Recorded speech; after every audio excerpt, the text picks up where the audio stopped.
Христианские притчи. Наследие святых отцов. Притча о верблюдах и бывшем бедняке.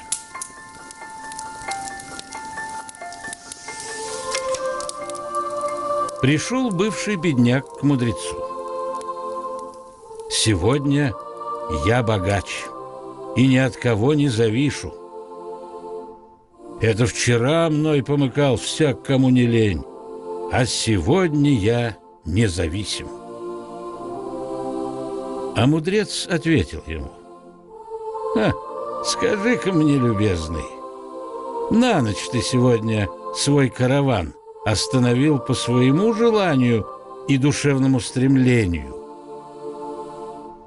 или чтобы твои верблюды могли поесть, попить, поспать в конце концов?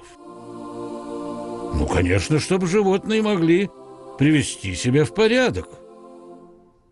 Молвил ему на то мудрец: ну вот видишь, хоть ты и богат, а живешь, как твоей скотине угодно.